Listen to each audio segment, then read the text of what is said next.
तब वो ही मान्यता मान्यता जाएगी जो घर से है। तो 120 साल का रहे अपनी कर्म भूमि कबीर चौरा मूल गद्दी पे। और कबीर चौरा के जो आचार्य है विवेकदास, उसने इसको दर्शाया है।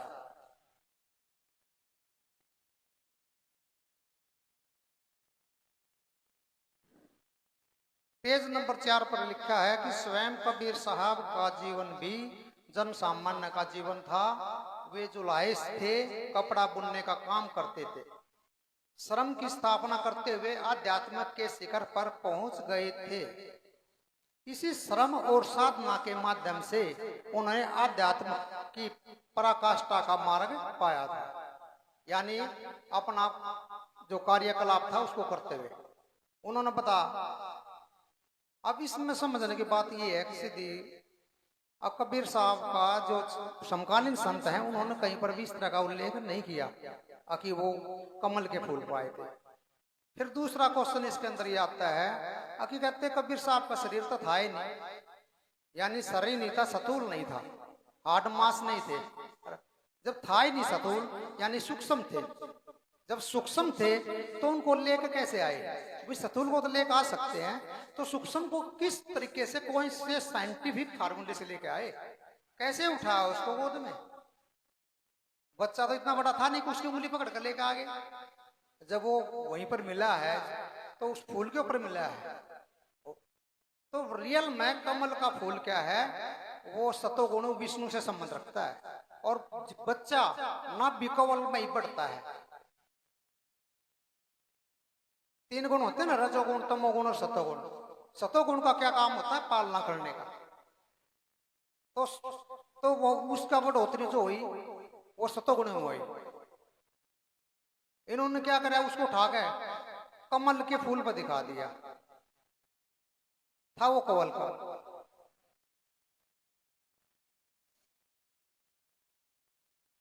एक और दिखाते हैं आपको।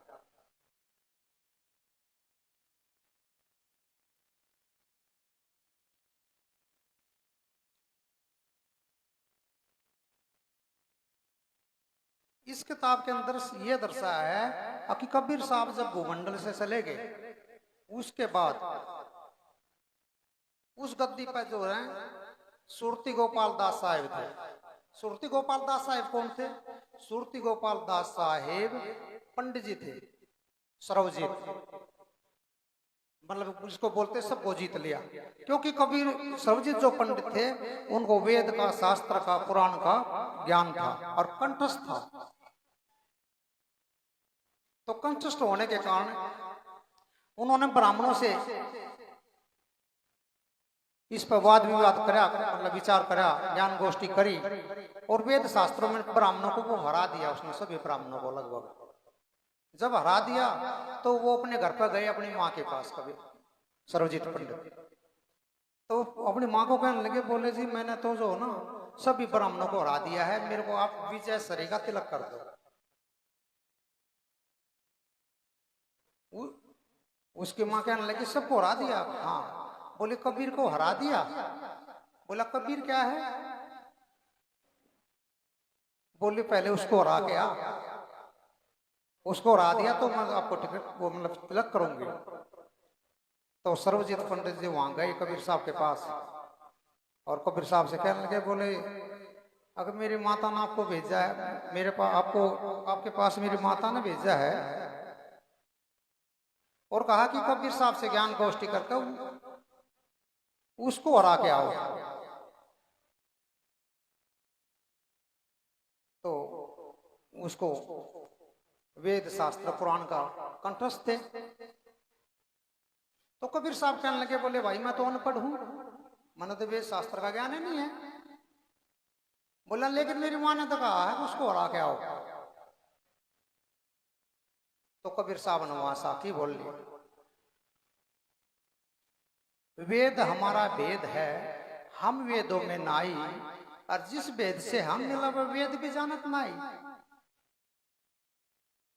अब पंडित जी था, सर्वजीत था, ज्ञानी था, उस बात को समझ गया और वहीं पर उसको कबीर साहब को समर्पण हो गया, यानी कि शिष्य बन गया।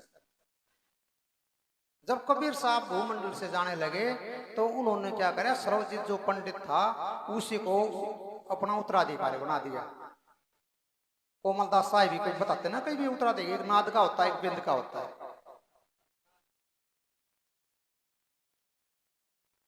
तो नाद का था, तो उन्होंने उसको उस गद्दी पर बैठा दिया और 120 साल हो गए।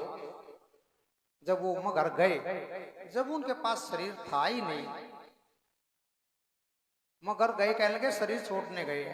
शरीर छोड़ने तो तब जाएंगे जब उनके पास शरीर होगा। जब शरीर था ही नहीं तो करने क्या गए थे? छोड़ना क्या था वहां पर? मतलब नई नई कहानियां घटनी शुरू कर दी। कोई बात नहीं, कबीर साहब भूमंडल से चले गए। उसके बाद वो सब डोर कमाल साहब के पास आ गए, क्योंकि कमाल साहब कबीर साहब के बहुत नजदीक रहे थे। जब राजाओं से टकराव हुआ था, उनका अनुभव भी हो गया था कमाल साहब का। अब कमाल साहब वहां तो बैठ के सर्वजीत पंडित सुरती गोपाल दास साहब उस गद्दी पर विराजमान हो गए। कमाल साहब कबीर साहब का जो ज्ञान था उसका प्रकाश फैलाने के लिए चल पड़े। तो वो चलते चलते पहुंच गए अहमदाबाद, जो आज अहमदाबाद है। वहां पर अहमदासा, मतलब अहमदासा नाम का कोई राजा था, शासक। तो जैसे कबीर साहब का टकराव होता था ऐसे उनका भी टकराव हुआ और दोनों में खिंचगी। लेकिन कबीर साहब के साथ रहने के कारण अनुभवी थे कमाल साहब। उनका वजीर था दरिया खान। दरिया खान ने देखा, सारा सीन देख रहे थे। तो लास्ट में जो अहमद शाह राजा था वो उनके सामने झुक गया। वो झुकती है, जो उसका वजीर था दरिया खान, वो भी उसके आगे शरणागत हो गया। अब शरणागत होने के बाद राजा को नजर में आ गया, वो वजीर था। अब भाई इसने अगर ये पद, उसने देखा पद पर होऊंगा और मैं वहां से ये करूंगा तो गलत हो जाएगा, तो पद से अपना इस्तीफा दे दिया, रिजाइन दे दिया, यानी कि छोड़ दी उस नौकरी को। और उसकी शरण मांगे कमाल साहब को। कमाल साहब उसको हाथ धरकर अपना चले गए, वो आगे चले गए प्रकाश, कबीर साहब का जो ज्ञान का प्रकाश था वो फैलाने के लिए जीव पे प्रचार करते हुए आगे निकल गए। निकलते निकलते जब कमाल साहब बूढ़े हो गए थे तो उनके पास दो उपाधि थी, एक जिंदा कबीर, एक बूढ़न कबीर। तो लोग उनको जिंदा कबीर भी कहते थे और बूढ़न कबीर भी कहते थे। तो जी उनके लाश से पड़ाव में उन्होंने क्या करा, दरिया खान को अपना उत्तराधिकारी, मतलब उससे सिर्फ हाथ रखा। उसके पास दो उपाधि थी। बोले कि आज के बाद तुम्हारा, क्योंकि गुरु नाम देता है, जैसे हमारा नाम मुख्तार सिंह था गारी, मतलब संसारी के, जैसे महाराज जी सूरजबान दास थे, वो दास से उन्होंने साहिब लगा दिया। अब जो हमारे गुरु सतनाम जिन्होंने बख्शिश करा, उन्हें मुक्तानंद नाम रख दिया। मुक्तानंद नाम आपका होगा। तो जो गुरु ने नाम दिया उसको दिया जिंदा कबीर का। जिंदा कबीर का नाम दे दिया। कुदरती उसकी शक्ल मिलती जुलती थी कबीर साहब से, कॉपी थी उसकी एक प्रकार से। कुछ समय बाद वो भी चले गए उस कमाल साहब के जाने के बाद उसने देखा दरिया खान में तो कबीर साहब का तो बहुत ज्यादा नाम है, बहुत प्रचार है। तो उसने जब कमाल साहब चले गए वहां पहुंच गए वो कबीर चौरा मूल गद्दी पर सुरती गोपाल दास साहब के पास। बोले मैं घर से आया हूं जिंदा होकर, मैं जिंदा कबीर हूं, मतलब 200 साल की बाद की बात है ये, मैं जिंदा कबीर हूं। बोले अच्छा। वो सुरती गोपाल दास साहब थे, वो उस बात को समझ गए, उसको वहां से खदेड़ दिया, अब आप यहां से जाओ। तो उसके बाद उसने विचार करा कि मैं इस ज्ञान को ही तहस नहस कर दूंगा कबीर साहब के। तो वजीर रहा था, राजनीतिक गुण थे उसके अंदर, तो वो तलाश में था किसी न किसी की। इधर धर्मदास का असली नाम था जुड़ावन साहू, जो दामा खेड़े वाले हैं उनका नाम था जुड़ावन साहू। वो लाल मिर्च और धनिया के व्यापारी थे। तो वो क्या करते थे, मूर्ति प्रदर्शनी में जाते थे, मतलब मथुरा दर्शन के लिए। तो वो वहां मथुरा पहुंच गए और मथुरा में उनकी भेंट जो जिंदा कबीर था उनसे हो गया। तो इधर तो राजा का राजनीतिक दिमाग हो गया, उधर बनिया का दिमाग हो गया। दोनों ने मिलाया अपना सुरताल, और सुरताल मिला के कहानी कर दी। क्या, अगर मुझे कबीर साहब मिल ले और मेरे को आशीर्वाद देंगे, मुझे सतलोक ले गए, सतलोक का भ्रमण करा दिया और मुझे आशीर्वाद देंगे, अगर 42 पिड्डी आप ही नाम दोगे, और आपके अलावा इस धरती पर कोई भी नाम देगा तो वो काल का दूत होगा। आपके नाम के बगैर सतलोक नहीं जा सकेगा। अब जगत सदगुरु कबीर साहब ने बोल दिया, आशीर्वाद दे दिया, किताब छपवा दी। उसके बाद तीसरी पिड्डी में वंश टूट गया। जब कबीर साहब जिसको आशीर्वाद दे दे, उनकी वाणी मिथ्या हो ही नहीं सकती। इस किताब में कुछ ऐसा, इसमें सारा वृत्तांत है ये जो मैं आपको बता रहा हूँ। कोई मतलब ये मैंने किताब का नाम बता दिया, और कबीर पंथ में धर्मदास का झुंझुना। और ये किसी ऐसे वैसे ने नहीं लिखी है, ये आचार्य विवेक दास, जो कबीर चौरा भारत में जो मूल बुद्धि है कबीर साहब की, जहाँ कबीर साहब 120 साल रहे हैं, वहां से है ये किताब लिखी हुई। तो 120 अभी 42 में मुझे आशीर्वाद देकर चले गए। क्यों, बढ़िया दिमाग था, पिड्डी से पिड्डी कमाने के चक्कर में अपना ये सारा। अब उसमें क्या किया उन्होंने, बोले कि सतलोक कौन जागा? बोला सतलोक वो जागा, बोले एक तो नारियल। अब नारियल किस लिए? अगर नारियल सिर के बदले, मतलब काल को सिर ना देके ये नारियल दे देंगे, काल को भगा देंगे नारियल देके। फिर कहने लगे भाई पान परवाना, भाई आपको पान खिलाऊंगे सत्संग में, और पान खिला कर आपको सतलोक भेज देंगे। मतलब ये टिकट था सतलोक का, इतना सस्ता, मतलब हर कोई सतलोक में जा सका था। तो जब इतना साल हो गए, जब सतलोक में सब जा रहे थे, टिकट उनको मिल गया, कबीर साहब मतलब धर्मदास को ही परमिशन मिल गई, सतलोक भेज सकता है और धरती पर कोई भेज ही नहीं सकता दूसरा। तो फिर ये इतनी जनसंख्या क्यों बढ़ गई यहाँ?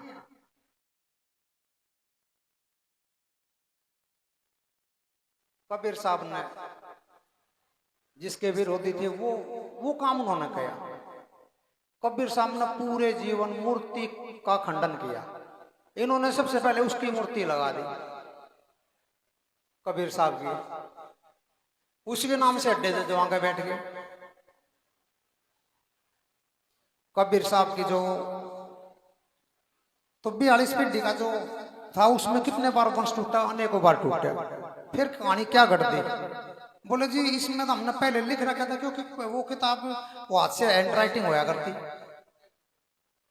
अब हैंड राइटिंग थी, वो उसमें ठाका मिटा कर दूसरी लिख लेते, कोई प्रिंटिंग प्रेस तो थी नहीं। और जिनको भी मिले 200 साल बाद, 250 साल बाद, वो जिंदा कबीर मिले यानी दरिया खान मिले, जिनको भी मिले, चाहे वो कोई भी हो उसमें, तो उनको कौन मिले? जिंदा कबीर यानी दरिया खान।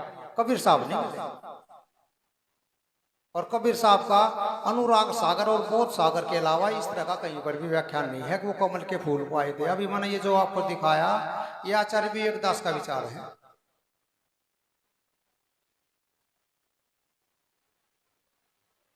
तो क्या करा कि क्या देखते हैं लोग बाग, कभी किस नाम से कमाई का जो साधन बनाया अपना सिर्फ। कबीर साहब ने बोला गगन मंडल के बीच में, तब वह जल के नूर और नुगरा महल ना पाएगा, पहुंचेगा सूर यानी फूर। उसने कहा कि गगन मंडल के बीच में, तो वह जल के नूर है यानी ऊपर की तरफ इशारा दिया उसने, गगन की तरफ। और उसने कहा बिना गुरु के वहां जा ही नहीं सकता, सिर्फ सतगुरु के द्वारा ही वो हमारा। क्यों? सतगुरु की शरण में आओगे, जब वो रास्ता बताओगे तो वो जागा। इन्होंने क्या करा, रामानंद को ही उल्टा कर दिया 1 मिनट में घुमा के। बोले रामानंद को तो संसार को दिखाने के लिए गुरु दान कराया था, कबीर साहब को गुरु की जरूरत थी नहीं। और कबीर साहब नु करे रे मन मूर्खा भाई, गुरु बिन जागा कौन सी घाटी। जो वाणी है उसमें कबीर साहब ही कह रहे हैं इस बात को, गुरु बिन जागा कौन सी घाटी। अब इसने क्या किया, अनुराग सागर में और बोध सागर में कहानी क्या घड़ी मैन, उन्होंने कहानी घड़ दी कि सतलोक में कबीर साहब थे सारे, मतलब जीव जो हो ना सतलोक में थे, कोई भी नहीं था, सतलोक में सब रहते थे। निरंजन के दिमाग में आ गई, अगर मैं अपना अलग लोग बसाऊं, मैं भी एक राज्य स्थापित कर लूं। कहानी घड़ी ना, देखो कितनी सुंदर कहानी घड़ी।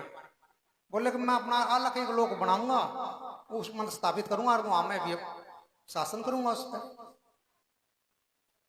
तो कभी निरंजन ने 88,000 साल एक पैर पे खड़े होकर तपस्या मतलब तपस्या करी, यानी हठ योग करे। और फिर कबीर साहब ना मजबूर होगा उनको परमिशन दे दी, भैया आप अपना लोक स्थापित कर लो। तो पहली बात तो यह है कि आज तक ये इतने संसार में इतने साल और बीत गए, हठ योग से कभी परमात्मा नहीं रिश्ता, मतलब कहानी भी घटते तो कोई इस तरह के तो घटते कि जो आसपास लागते, हठ योग से कभी परमात्मा नहीं रिश्ता। प्रेम में तो वो पता नहीं क्या कर दे, तो प्रेम बस है वो तो उसके बाद आधा भाई, अब आधा भाई यानी दुर्गा 8 भुजा की देवी, उसको भेज दिया उसके साथ। मतलब कितनी सुंदर कहानी घड़ी, मतलब अब उसको दे दिए बीज। बीज क्या था, जीव। बीज का मतलब होता है जीव। भाई सतलोक से कुछ जीव दे दिए, लो आपने मुट्ठी पकड़ के भर के ले जाओ इनको। अब कहां पर ले जाओ, सतलोक मतलब यहां मृत्युलोक में। उसके नीचे पर माओ विष्णु महेश खड़े कर दिए, गणेश खड़े कर दिए। जब सब सतलोक में थे, कबीर साहब को पता था कि ये मेरा लड़का गलत लाइन पर जा रहा है। वो तो समर्थ थे, हर चीज की समर्थ थे ना, उससे तो प्रकर्ता था ही नहीं। जब वो सतलोक के स्वामी थे, सब क्या है उसको ज्ञात था, जान हर चीज का जानने वाले थे वो। तो उन्हें ये नहीं पता था कि मतलब ये क्या कदम उठा रहा है और इसका रिजल्ट क्या होगा, इस एक की गलती से कितने जीव खराब हो जाएंगे। तो वो जीव भेज दिए सतलोक मतलब लोक से नीचे, आधा बाई ले आई। फिर उन्होंने सृष्टि रच दी, ब्रह्मा विष्णु महेश इसके नीचे आगे। फिर ऐसे से कार्यभार संभाल दिया, किसी को यमलोक का, किसी को किसी लोक का, किसी को शिवलोक का। तो फिर दिक्कत कहाँ आ गई, अब दिक्कत यहाँ आ गई आकि ये मृत्यु लोक मांगे जीव। अब मृत्यु लोक मांगे तो बेचारे दुखी हुए, परेशान हुए।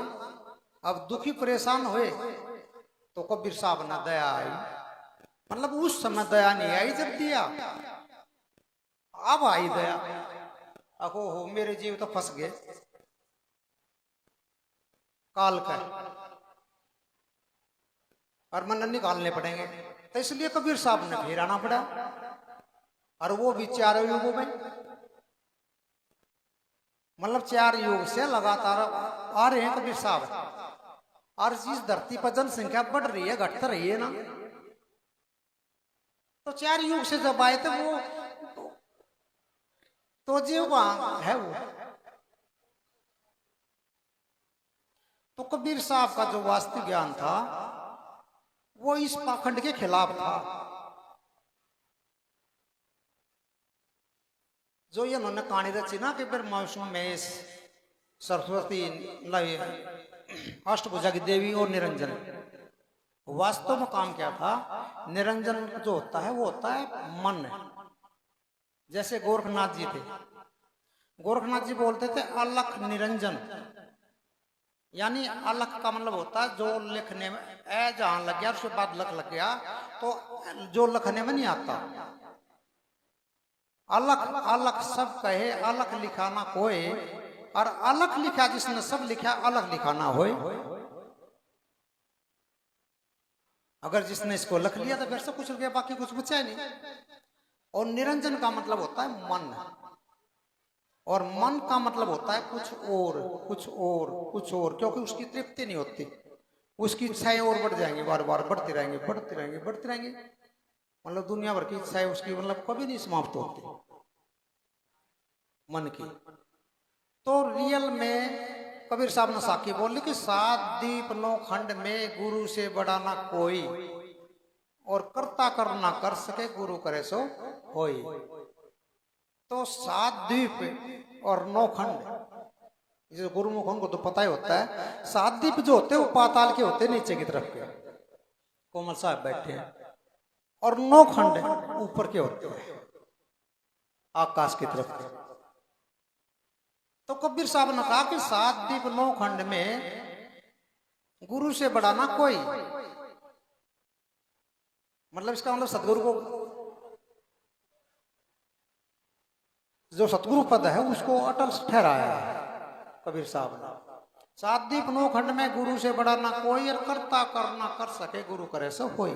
यानी जो जिस खंड का जो स्वामी है, चाहे वो देवी हो, देवता हो, कोई भी हो, किसी भी लोक का कोई भी हो,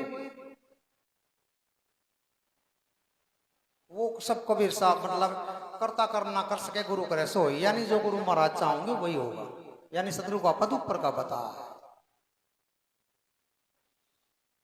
भाई। फिर बतला लियो बाद में, और भी कुछ कम फुर्सत में, कल पूरा टाइम है आराम से। तो 7 द्वीप 9 खंड में गुरु से बड़ा ना कोई, और करता कर ना कर सके गुरु करे सो होई।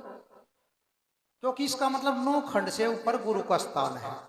कबीर साहब का इशारा क्या है कि 9 खंड के ऊपर सतगुरु का स्थान है। क्योंकि जो ऊपर होता है तो मेरा क्या करता करना कर सके, यानी जो उसके नीचे जितने भी आते हैं, चाहे ब्रह्मा है, विष्णु है, महेश है, निरंजन है। निरंजन का मतलब मन भी उसी के अंदर आता है सतगुरु के। हम यहाँ सत्संग में बैठे किस लिए बैठे हैं? मन पर लगाम लगाने के लिए। ये मन ही है जो देवी देवता सब पर लगाम लगाते हैं, लेकिन इस पर सिर्फ लगाम सतगुरु महाराज लगाते हैं और दूसरा नहीं लगा सकता। फिर दूसरी साखी में बोला कबीर साहब ने, 7 द्वीप 9 खंड में सतगुरु फेंकी डोर। 7 द्वीप 9 खंड में सतगुरु फेंकी डोर, और ता पर हंसा ना चढ़े। तो सतगुरु का क्या दोष? देखो गुरु महाराज ने मतलब कितना साफ कहा। अगर हमने तो शब्द रूपी डोर फेंक दे, आप कहीं पर भी हो, किसी भी उसमें हो, अगर आपने आना है तो इस शब्द रूपी डोर को पकड़ के आप ऊपर आ जाओ।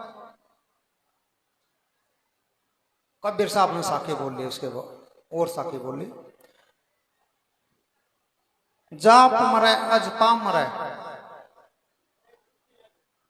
जाप मरे अजपा मरे, अनहद भी मर जावे, और जाकी सूरत समावे शब्द में, ताको काल न खावे। मतलब यहां देखो कितना सुंदर तरीके से बता दिया कि आप जाप, जाप का मतलब अभी जो गुणगान कर रहे हो कितनी देर तक करोगे, कितनी कैपेसिटी है इसकी, कितने लंबे टाइम तक, कितने दिन तक करेगा। यानी ये जाप राम राम कृष्ण कृष्ण कुछ भी मतलब कोई भी मंत्र जितने हैं ये सारे जाप माओ है।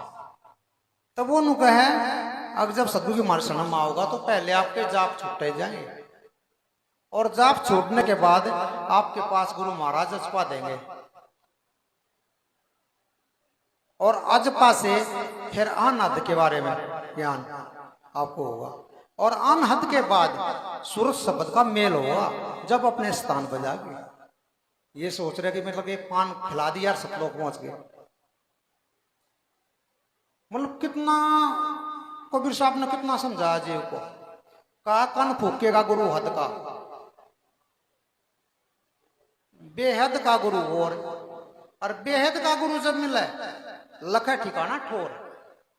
यानी कन फूकेगा गुरु हद का मतलब है कान में फूक के जो मंत्र बताया जाता है उसका एक दायरा होता, सीमित होता, वो यहीं तक उसकी पहुंच है। तो वही कहा कन फूकेगा गुरु हद का और बेहद का गुरु और बेहद का गुरु जब मिला लका ठिकाना ठोर। फिर बोलिए साधी कबीर साहब ने, जेई खोजत बर्मा थके सुर नर मुनि और देव, जेई खोजत बर्मा थके सुर नर मुनि और देव, कहे कबीर सहज पाइए कर सतगुरु की सेव। तो कितनी बार कितने सुंदर तरीके से उसने बताया कि ये सिर्फ रास्ता सतगुरु महाराज के पास है और किसी के पास नहीं है। हरि कृपा जब जानिए दे मानुष अवतार, और गुरु कृपा जब मानिए जब छुड़ावा संसार। यानी कि आपके ऊपर हरि की कृपा है जब आपको मानव शरीर मिला है, और गुरु कृपा तब होगी, संसार से बंधन से मुक्त तब होगे जिस दिन हो जाओगे, तब आपके ऊपर गुरु कृपा होगी। फिर उसने कहा कि बंदे को बंदा मिले छूटे कौन उपाय, और कर बंद की निर्बंध की जो पल मिले छुड़ाए। तो वो कहा कि बंदे हुए के बंदे को तो बंदा मिला, तो वो नहीं छुड़वा सकता जो खुद बंद रहा है। इसे सिर्फ वो छुटवा सकता है जो निर्बंध है, यानी जो बंधा नहीं है। एक मिनट।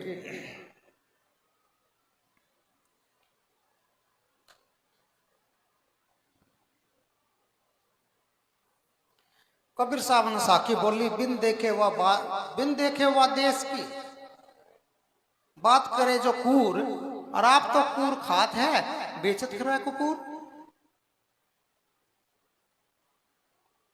मतलब वहां तो हम गए नहीं गगन मंडल के बीच में, हम इन चक्रों पर पड़ गए। अब हम पढ़ते हैं, मान ले किसी बात को, कोई भी कुर्जिदगी हो जाता हमारे को, कोई बात सुनते सुनते सुनते, उस सुनने का फायदा जब है जब उसको गुण लिया हो। सुनना एक अलग है, और उसको गुणना उसके ऊपर उसकी सत्ता पर काबिज हो जाए। जैसे मानना, अब कह देगा हम तक उसको गुरु जी मानते, पुराने को गुरु मानना है। मानना एक अज्ञानता है, मानना नहीं जानना है। कबीर साहब ने बोला है, गुरु की अध्याय का चिन्ह नाई, यानी उसका भेद नहीं जान पाया। गुरु की अध्याय का चिन्ह नाई, और भव सागर के जाल में फिर गोते खाए। अब इस 84 के आवागमन में लगा रहेगा। फिर बोला, देही को सतगुरु कहे, देही को सतगुरु कहे, ये सब दुंदर ज्ञान, और 4 दाग आवे नहीं वाह को सतगुरु जान। मतलब हम देही तक सीमित हो गए। जो गुरु महाराज ने रास्ता बताया था, जो नाम बताया था, जो शब्द बताया था, जब से अजपा में ले गया था, अजपा से आगे जो रास्ते थे वो तो वहां तो गया नहीं, देही में उलझ गया। देही को सतगुरु कहे, ये सब दुंदर ज्ञान, 4 दाग आवे नहीं वाह को सतगुरु जान। अब 4 दाग कौन से? मादर पिदर ना जन्ने जाए गर्भवास में कभी ना आया। अब इसके पीछे भी कहानी कर दी, कितनी सुंदर कहानी करी। और कबीर साहब के माँ बाप थे को ना, तो उनको तो जन्म होया को ना, फिर वो मरे भी को ना, तो उनको तो अगर निमुख होइए को ना। कबीर साहब ने जहां बात बोली है उसको नहीं पकड़ पा रहे। वे क्या कह रहे हैं? अभी उसने जो बोला था थोड़ी देर पहले सर्वजित पंडित को, अक वेद हमारा वेद है, हम वेदों में नाही, और जिस वेद से हम मिला वो वेद भी जानत नहीं। मतलब उसने ये नहीं कहा कि वेद मेरा वेद है, उसने कहा हमारा, यानी संतों का। मतलब उसने एक सीमित में नहीं बांधा ना, वो सीधा कहता कि मेरा वेद है भाई, किसी और का नहीं है। तो उसने ये इशारा दिया कि वेद हमारा वेद है, हम वेदों में नाही, और जिस वेद से हम मिला है। अब मान ले कबीर साहब तो चले गए, अब उस वेद को कौन बताओगा? उस वेद को कौन बताओगा? कबीर साहब ने चेतन की तरफ इशारा दिया है। अगर जो चेतन है ना, वो आपको ये वेद बताओगा। उसने ये ना कहा कि मैं ये बताऊंगा, वो इसका मतलब तो वो बंधन से मुक्त होते को ना, इतने इतने जन्मों तक होते नहीं, होते लगे रहते। फिर कबीर साहब ने की कहानी घड़ दी। उन्होंने क्या करा? बोले जी कबीर साहब 4 युग में आए थे। एक मिनट वो भी दिखाता हूं।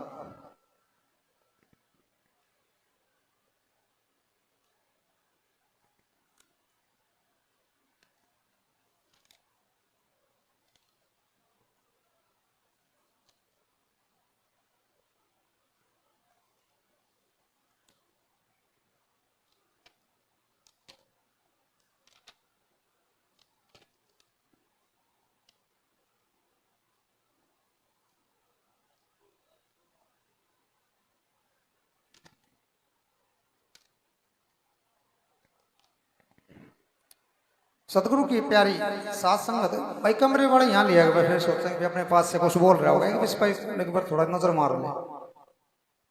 कैमरा यहाँ लिया।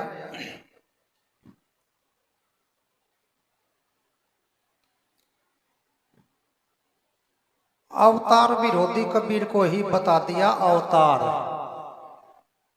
धर्मदास वंशावली में 4 गुरुओं की नकाल कल्पना की तरह ही 4 युगों में कबीर साहब का आना जाना बता गया है। जीव तो अनादिकाल से है, विभिन्न रूपे में जन्मते हैं और मरते रहते हैं, लेकिन अनुराग सागर में धर्मदासियों की कल्पना प्रलाप मात्र है। हर युग में कबीर साहब का अवतार जीवों के कल्याण के लिए हुआ है, हर युग में। और जब जिस युग में कबीर साहब का अवतार हुआ है उस युग में धर्मदास का भी जरूर हुआ है। जब जब कबीर साहब का अवतार हुआ है तब तब धर्मदास ही उनके मुख्य शिष्य हुए हैं। कबीर साहब और धर्मदास का चोली दामन का संबंध है। जब कबीर साहब का अवतार होता है तो धर्मदास को भी उनका मुख्य शिष्य बनने के लिए आना ही पड़ता है। ऐसा नहीं होता तो इस दुनिया में कबीर साहब खाली हाथ ही घर लौट जाते। हर युग में कबीर साहब के माता पिता का भी अलग अलग नामकरण किया गया है, अलग अलग उल्लेख करें। अब देखो 4 युगों के खोल दिए इन्होंने। आचार्य विवेकदास ने 4 जो युग माए कबीर साहब उनके बारे में दर्शा दिया। सतयुग में कबीर साहब का सत सुकृत अर्चित नाम से अवतार हुआ था। कई काल्पनिक और पौराणिक नाम हैं जिनको कबीर साहब ने चेताकर सतलोक पठाया था।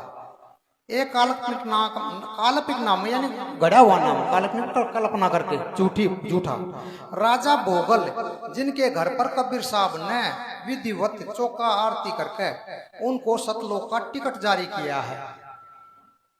मतलब वो कह रहे चौका आरती करी, घर पर पूजा पाठ करी, पान परवाना दिया, जब सतलोक का मतलब उनको टिकट मिल गया। राजा गोगल ने चौका आरती की पूजा में अरबों खरबों का हीरा, मोती और पन्ना जैसे रतन, मोरे आदि कबीर साहब को भेंट में दी थी। अब ये सुकृत कबीर के साहब के बारे में बोल रहे हैं पहले जो आए थे। अनुराग सागर को छोड़कर ये जो कला काल्पनिक नामों की चर्चा कहीं पर भी नहीं मिलेगी आपको। ये कहा कि उन्होंने ये सिर्फ अनुराग सागर में है और कहीं पर भी नहीं है, ये वहां पर घड़ी हुई कहानी है, ये सिर्फ, उसके अलावा और कहीं पर नहीं है।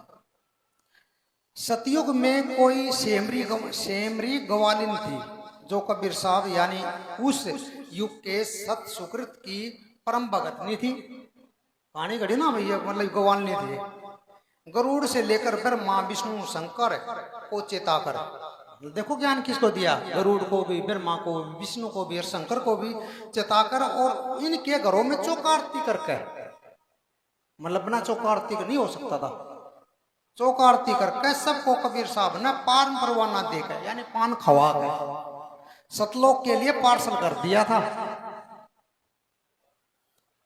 फिर कहा कि त्रेता युग में कबीर साहब ने मुनिंद्र नाम से अवतार लिया था।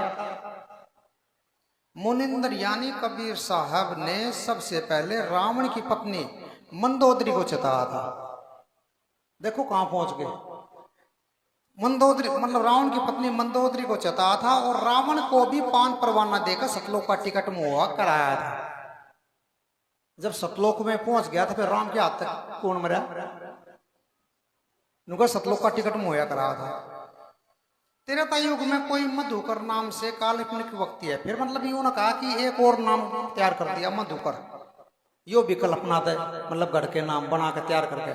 मधुकर नाम से कोई काल्पनिक व्यक्ति है, इनसे कबीर साहब की लंबी बातचीत होती है, तब ये कबीर साहब के रास्ते पर आते हैं। मतलब वैसे नहीं आते, लंबे चौड़ा ज्ञान होया तब ये इनके उसमें आए।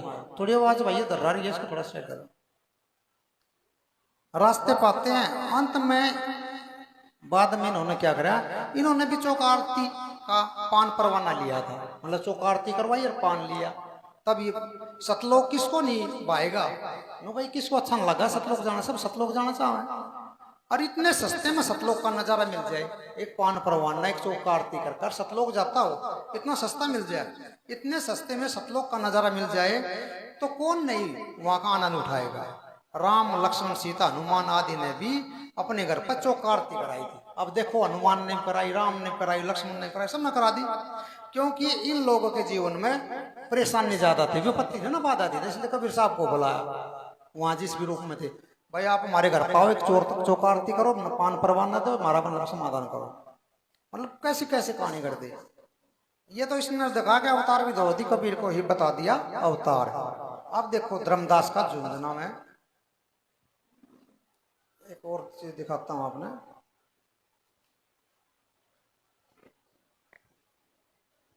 एक मिनट।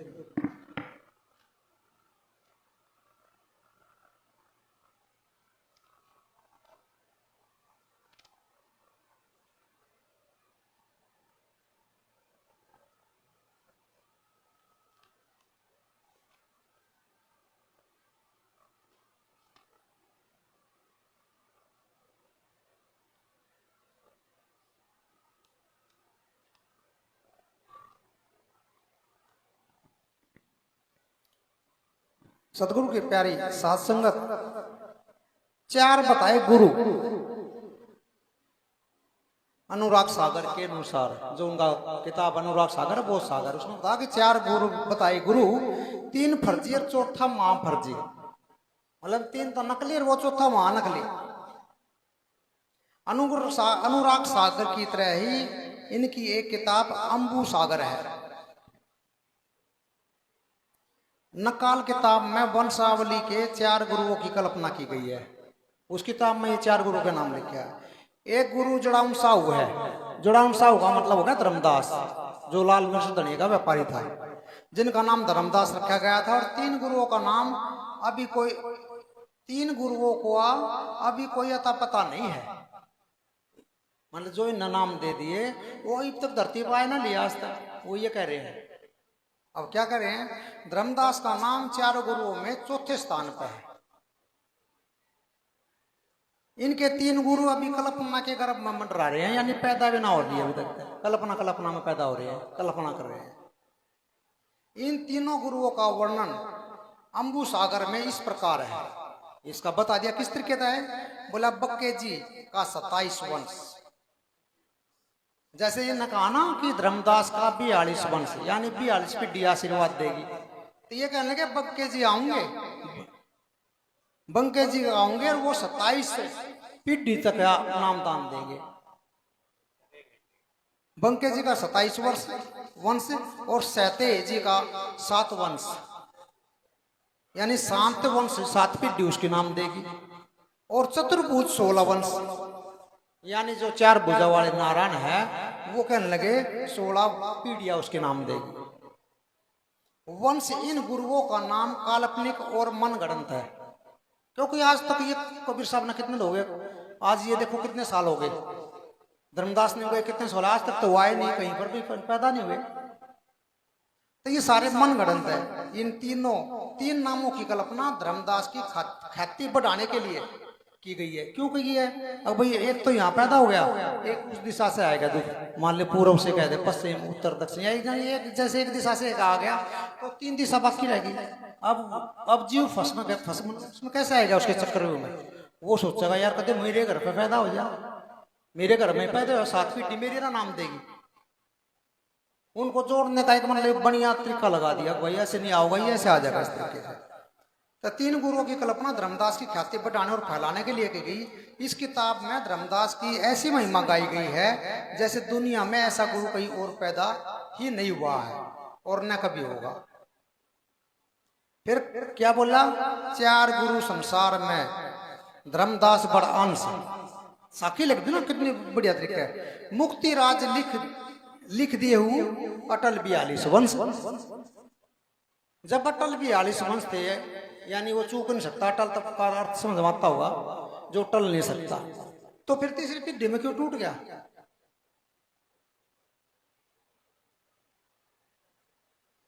चार गुरुओं में कबीर साहब के 4 अंश है, सुकृत, अकय, राम, रसान और जोंग। ये चारों अंश कबीर साहब के हैं।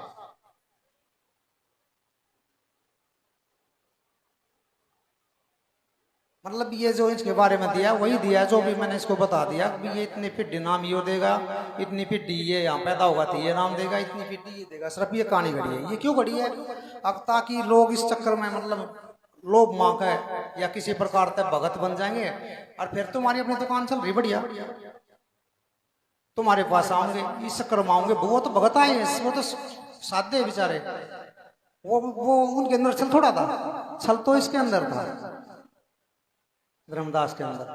मतलब उसने देखा भी मैं पूरे भारत में या मतलब चारों दिशाओं में अपना प्रचार कैसे करूंगा, तो उसने इसका दिमाग लगाया। उसने क्या करा, धर्मदास को तो वहां स्थापित कर दिया। भाई इस स्थान से तो ये यहाँ बैठ गए, देखो यहाँ तो हो गई पैदा, अब ये देंगे। इससे अलग ये 3 जगह और आएंगे। अब 3 जगह जब आएंगे तो उनके अंदर श्रद्धा होगी, भाव हो गया, और वो वहां पर मत्था टेकेंगे तो क्या पता हमारे घर में आ जाए और हमारी पीढ़ी पार हो जाए, रामे नाम दें जीव को, हमारे द्वारा उद्धार हो जाए। तो इस तरह की कहानी इसमें सारी है। इसमें मतलब जितना लंबा चौड़ा वृत्तांत है इसमें पूरा है। अभी कैसे कैसे कब पीढ़ी टूटी, क्या हुआ, कैसे हुआ। मतलब 2 पत्नी रख ली, बच्चे ना हुए, तीसरी भी रख ली, ना हुआ। फिर दासी का लड़का बैठा दिया गद्दी पे। अब दासी का बैठा दिया तो झगड़ा हो गया उनके बीच में। बोले बैठेगा तो तेली समाज का बैठेगा, हमारे वो क्यों बैठेगा।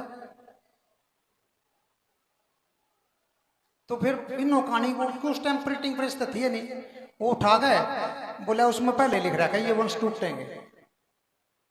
जब अटल लिख दिया, अटल 42 वंश, यानी जो टल नहीं सकते। अटल का मतलब होता है जो टल नहीं सकता, जिसमें कोई फेरबदल नहीं हो सकता।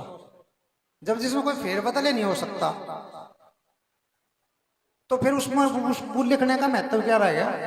अब ये टूटेंगे, ये तो लिखा हुआ है। तो ये साखी तो ये कह रही ना कि अटल 4 गुरु संसार में, धर्मदास बड़ा अंश, मतलब बड़ा धर्मदास होगा 4 गुरुओं में। क्यों 3 बाकी रह रहे हैं पैदा होने। और मुक्ति राज लिख दियो अटल 42 वंश, अब 42 में लिखा वो दे दिया। तो जितनी ये पान परवाना या जो धर्मदास वंशावली है, ये कुछ इसी में है ये वर्णन। कबीर साहब ने पूरी जिंदगी इन चीजों का विरोध करा। कबीर साहब ने जितनी साखी बोली, जितनी बाणी बोली, अभी मैं कितनी साखी के द्वारा आपको बता रहा।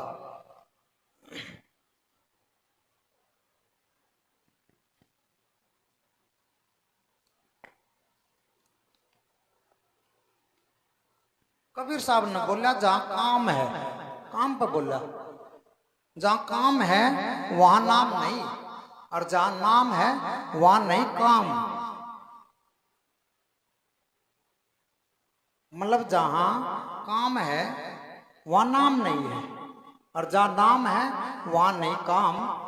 और कहे कबीर दो कबू ना मिले, मतलब दोनों एक साथ नहीं हो सकते। रवि रजनी हो एक ठाम, यानी रवि माने प्रकाश और रजनी का मतलब अंधेरा। अब जहां अंधेरा हो वहां प्रकाश नहीं हो सकता, और जहां प्रकाश हो वहां अंधेरा नहीं हो सकता। तो दोनों एक साथ ठहर नहीं सकते। तो इसने क्या करा, मतलब अपनी पीढ़ी चलाने के लिए बढ़िया वाली दुकान खोल दी। वो आपको बताई थी, गुरु किया दे का चिन्ह नाई, यार बहु सागर के जाल में फिर गोते खाई। यानी जो गुरु महाराज ने रास्ता बताया था उस पर चले नहीं। गुरु किया दे का, दे में उलझ गए, उसके बारे में अंदर जो ज्ञान बताया था उस पर नहीं गए, और बहु सागर के जाल में फिर गोते खाए। रविदास महाराज ने भी साखी बोल ली है, अग जात भी ओछी पात भी ओछी, ओछा कर्म हमारा, और कह रविदास हमारा, और कह रविदास हमारा, कौन चांद से न्यारा, और जो कोई चांद से न्यारा कहिए सो सदगुरु हमारा।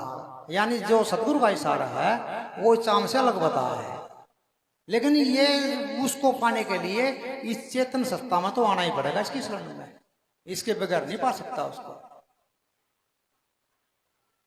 तो कबीर साहब जब इन्होंने कह दिया कि वो चांद से अलग है, कबीर साहब ने बोलिया गगन मंडल के बीच में तो हुआ जल के नूर, निगुरा महल न पाएगा पहुंचेगा सूर। तो वहां जाने के लिए आपको मर्यादा में आना पड़ेगा सतगुरु महाराज की। और ऊपर की तरफ इशारा दे दिया, 7 दीप 9 खंड के बारे में बता दिया। कबीर साहब ने बोला जब मैं था, मैं का मतलब होता है इनकार, यानी 2 हो गए। जब मैं था तब हरि नहीं, अब हरि है तो मैं नहीं। मतलब एक ही रह सका एक टाइम में। जब मैं था तब हरी नहीं, अब हरी है तो मैं नहीं। सब अंधियारा मिट गया जब दर्शन देखा माई। मतलब मन अपने अंदर ही देखा उसको, बाहर की तरफ नहीं बोला। रविदास महाराज ने कहा अकारी सा हीरा छाड़ के करे आन की आस, और तय नरियमपुर जाएंगे सतवख रविदास। यानी हरि रूपी परमात्मा को छोड़ के, और आन माने होता पत्थर। अगर तू पत्थर की पूजा करेगा तो काल को जाएगा, तेरे को कोई नहीं बचा सकता। फिर बोला अंतर्गति रची नहीं कथा बार उदास, यानी अंदर से परमात्मा को नहीं रिझाया और बार उदासीन होकर बैठ गया। यानी व्रत करे ये बाहर के जो जितने ड्रामे होते हैं ना, जो पत्थर के सामने जाकर मतलब करा। अंतर्गति रची नहीं कथा बाहर उदास, और तय नरियमपुर जाएगा सतवाखर रविदास। बोला मैं तुम्हें कहता हूं तुम काल को जाओगे अगर तुमने परमात्मा को अपने अंदर से नहीं रिझाया। यानी सतगुरु ने जितना संदेश दिया, जगत गुरु कबीर साहब ने दिया, नानक साहब ने दिया, गोरखनाथ ने दिया, सब ने अंदर जाने के लिए दिया, बाहर के लिए किसी ने नहीं दिया। अब भी अपने स्वरूप में आओ, बाहर मत जाओ, भटको मत।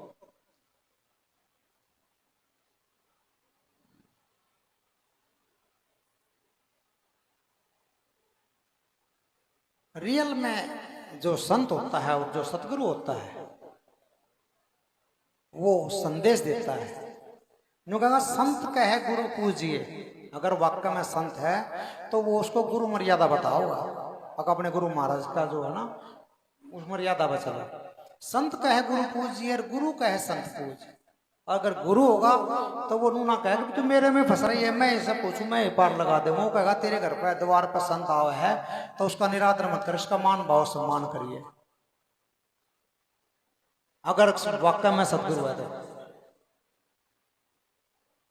तो संत कहे गुरु पूजिए, गुरु कहे संत पूज, अरस परस के चक्कर मत न जागे अगम की सोच। अगर तूने इन दोनों को मना लिया तो आगे का रास्ता निकल जाएगा।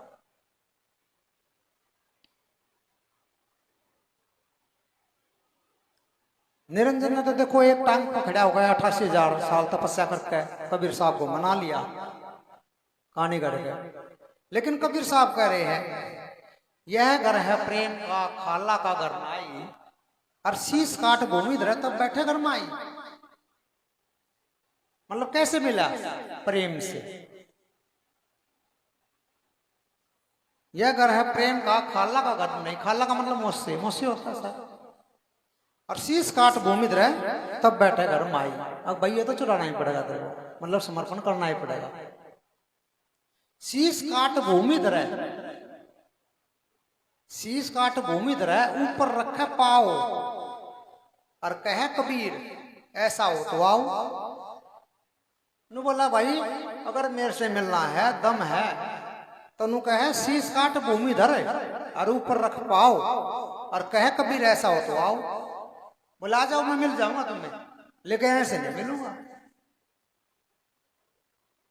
क्यों? शीश का मतलब क्या है? आंख, नाक, ये सुनने की जो मतलब जितना ही सारा चाहिए गर्दन से ऊपर का तो बोला उसने शीश काट। तो जब तेरे को तू देखने मन नहीं देखेगा, मेरे जो मैं दिखाऊंगा वो ही दिखेगा तेरे को, तू मेरे से बाहर जाएगा नहीं, तो फिर मैं मिलूंगा क्यों नहीं? अब मतलब मेरी तो कहां सुन रहा है तू? मतलब तू कहीं और जा रहा है। अब तू देख कुछ और रहा है, कर कुछ और रहा है, तो फंस कहीं और रहा है।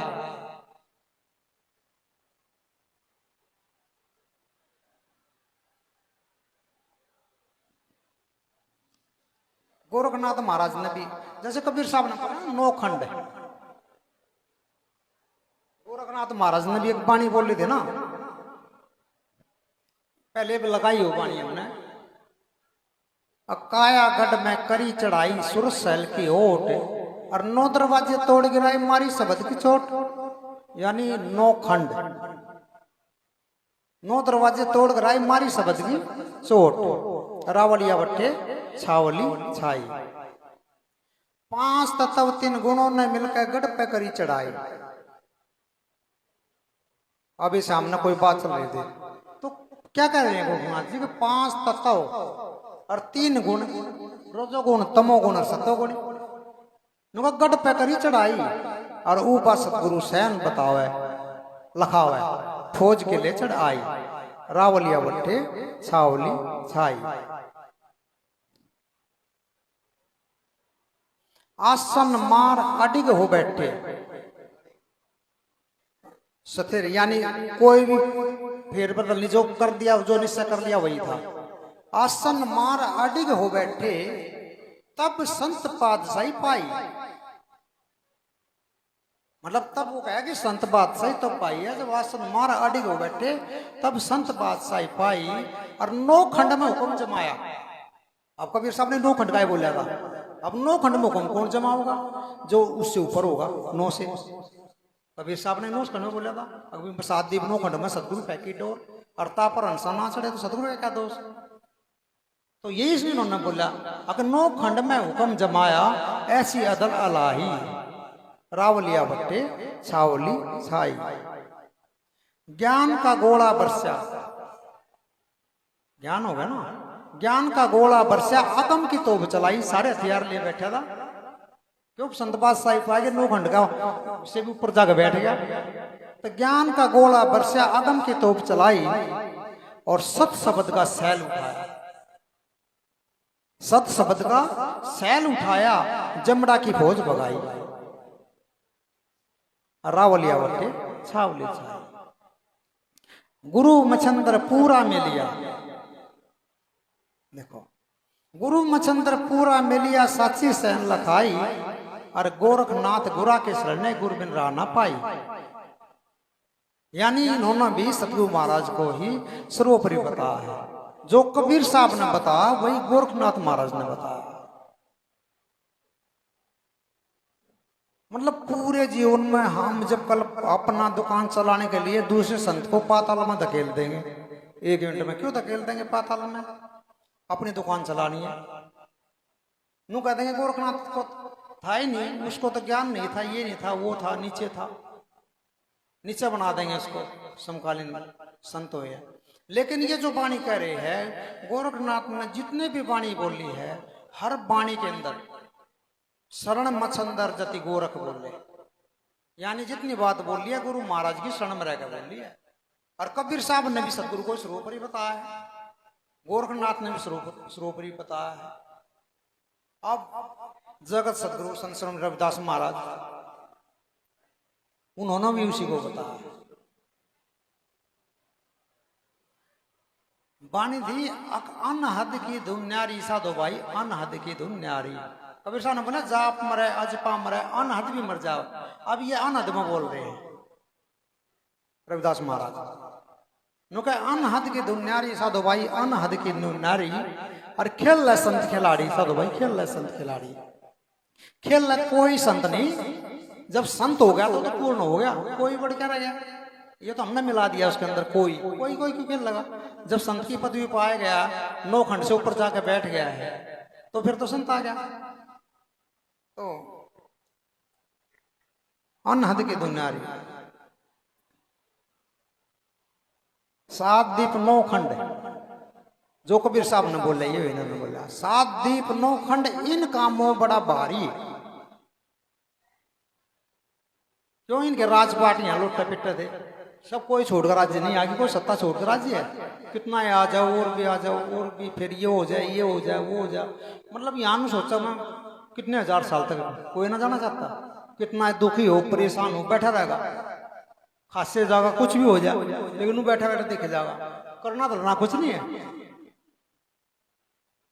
तो कहा जगत गुरु रविदास महाराज ने 7 दीप 9 खंड, इन कामों बड़ा भारी, मतलब इसमें फंस गए हो 7 दीप 9 खंड में। और इनका मारा भरमता डोल है, शोर हुआ बड़ा भारी का, मेरा राज लुट गया, मेरा तो यो हो गया, मेरा तो वो हो गया, मेरा पुत्र चले गया, मेरी बहू चलेगी, मतलब कितनी तरह की मतलब बताऊंगे। 7 दीप 9 खंड, इन कामों बड़ा भारी, इनका मारा भरमता डोल है, शोर हुआ बड़ा भारी, शोर करता फिर रहा है। अनहद की धुन न्यारी, साधु भाई अनहद की धुन न्यारी। इंगला पिंगला दोनों रास्ते, देखो सतगुरु महाराज ने ज्ञान के द्वारा दर्शा दिया। बोले इंगला पिंगला दोनों रास्ते आवागमन के यारी।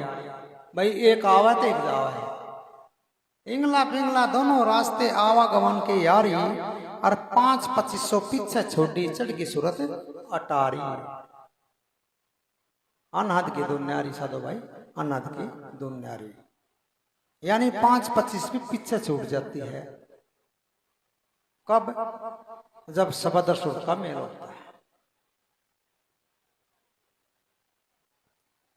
5-2500 पीछे छोटी चढ़ की सूरत अटारी, अनहद की दुनियारी साधो भाई, अनहद की दुनियारी।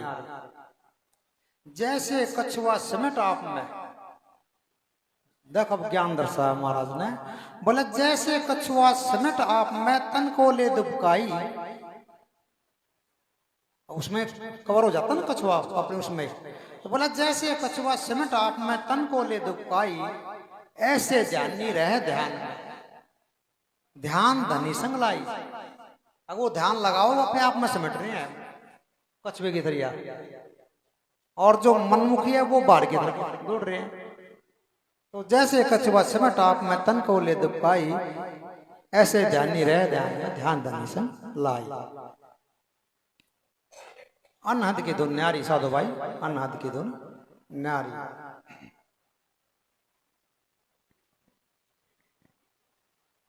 तो कितना मतलब इसने स्पष्ट बताया तीनों टीक में। चौथी में बोला या तो समझे शब्द विवेक की। अब शब्द विवेक की कौन है? संत। या तो समझे शब्द विवेकी या सतगुरु साधिकारी, यानी जो सतगुरु पद पे है, ये ज्ञान उसकी समझ में आ रहा है। या तो समझे शब्द विवेकी या सतगुरु साधिकारी, और कह रविदास अमरगढ़ जितो जित्ते जी बलियारी। मतलब ये तो आपने जित्ते जी करना पड़ेगा, मरने के बाद कुछ ना है।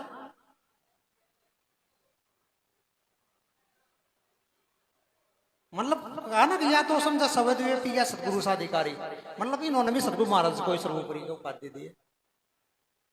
और ये नुका जी भी आपकी कब समझ में होगा? जब जीते जी बलियारी, मतलब जीते जी अपने आप को बलियारी कर दे गुरु महाराज का क्षण में संपूर्ण रूप से। तो तीनों संतों ने दर्शाया सात दीपनों खंड में। नानक साहब ने भी दर्शाया, क्योंकि नानक साहब का ग्रंथ मैंने पढ़ा नहीं है ना, मेरे को बाणी याद है। लेकिन जब इन वहां पर लिखा है कि गोरख नानक रैदास कबीरा शब्द एक चार शरीरा, यानी इनके पास एक ही शब्द था और चार शरीर में प्रकट हुआ, मतलब चारों में एक ही शब्द था। मतलब हमने क्या करा, अपनी दुकानदारी बढ़ाने के लिए इनको छोटा बड़ा कर दिया। निशाना सबका एक था। बोलिए साधु सतनाम सत साहिब। चलो ये बात को फिर बाद में देख लें, थोड़ा नंबर आगे दे दो।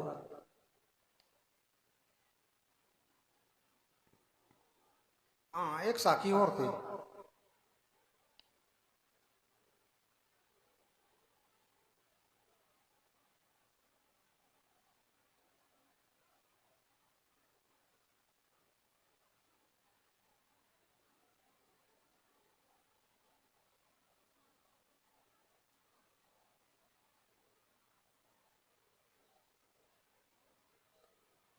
देखो ना कितनी, मेरे को तो मतलब पता नहीं है साखी कबीर साहब की है किसकी है, लेकिन साखी मैं देखो कितना गहरा बोल, मतलब वाणी बोल दी। बोले सब धरती कागज करो और लेकिन सब बन रहा है। अगर मैं सारी धरती का कागज कर लूं और जितना ये जंगल है इसकी मैं कलम बना लूं, सब धरती कागज करूं लेकिन सब बन रहा है, और 7 समुद्र मसी करूं, यानी 7 समुद्र की मैं स्याही बना लूं और उस कलम ने उसमें डबो के लिखूं, तो मैं 7 समुद्र मसी करूं, सतगुरु गुण लिखा ना जाए। तनु कह सतगुरु महाराज की जो महिमा है, जो उसके गुण है, वो मैं लिख नहीं सकता। तो हर बार हर तरीके से बताते आ रहे हैं। तो कितनी कितनी गहरी बात है।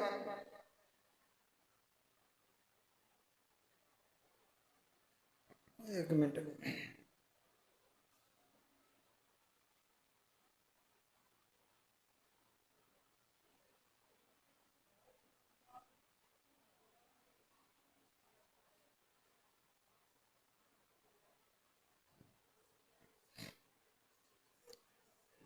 अब देखो कितनी मतलब मक्कड़ जाल, कितना मतलब जेब को फंसाने के लिए क्या क्या ड्रामा रचा है इन्होंने। बोला ऐसे बोले सट दर्शना, मतलब ऐसे बोले सट दर्शना और सकल संसार, और कबीर हमारी शब्द बिना कोई न उतरे पार। मतलब जब इनके शब्द के बगैर कोई पार नहीं उतरता तो सात दीप नौ खंड का ज्ञान कबीर साहब ने करा, यानी उस ऊपर बैठ के। सात दीप नौ खंड का भी नानक साहब ने भी ज्ञान, मतलब गोरखनाथ महाराज ने भी करा। सात दीप नौ खंड का जगत गुरु रविदास महाराज ने भी करा। तो इसने क्या देखा भाई हमारे अलावा और कोई पार नहीं उतार सकता, हमें उतार सके। ऐसे बोले सट दर्शना। अब सट दर्शना क्या है? तो सट दर्शना का मतलब हो कि 6 चक्कर वेदन, यानी उन 6 चक्रों में जो वहां के इष्ट हैं उनके बारे में दर्शाया है। उनका वो भूल गए तो वो क्या भूल गए, वो थे कहाँ जो भूल गए। मतलब ऐसे भूले सट दर्शना, भूले सट दर्शना तो तब हुआ ना भाई, मतलब वो जो सट दर्शना थे वो ये रास्ता भूल गए। जब उनको विराजमान कर दिया, उपसारी को कर दिया, सात दीप नौ खंड का कबीर साहब ने ज्ञान दर्शा दिया, तो भूले कहाँ वो और कहाँ भटके वो फिर। और सकल संसार, हाँ संसार को मान सकते भी, संसार तो भटक रहा है। संसारी इच्छा दर्शना में घूमता है भाई, फिर विष्णु महेश गणेश मान ले देवी, उसके ऊपर निरंजन, इन छह में घूमे। तो ये तो आस पास लगती है बात, अब ये संसार घूम रहा है। फिर कहे कबीर हमारे शब्द बिना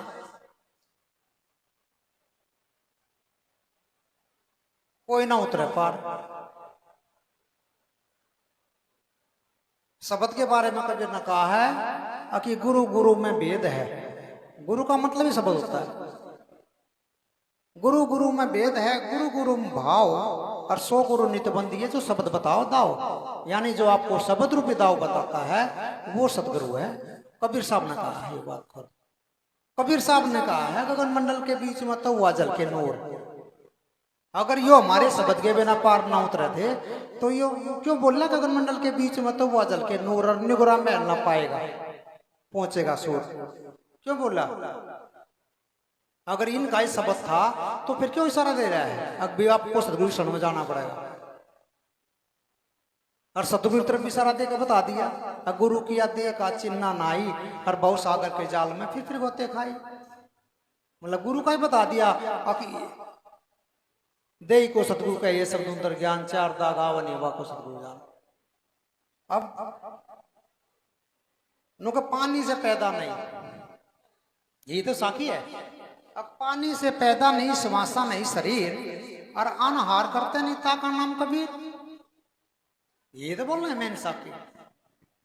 अब भी वो कहे वो पानी से पैदा नहीं होता, ना उसमें श्वास होता है, ना उसमें शरीर होता है, ना वो अनहार करता है। तो इन्होंने कहा कि ताका नाम कबीर, वो कबीर है। मतलब उसको तो कबीर बताया। अगर वो कबीर है, अब आप यहाँ बैठे हो और यहाँ बैठने के बाद घर पे या यहाँ पर सोए गए, थोड़ी देर मान ले लेट गए, सपने में चले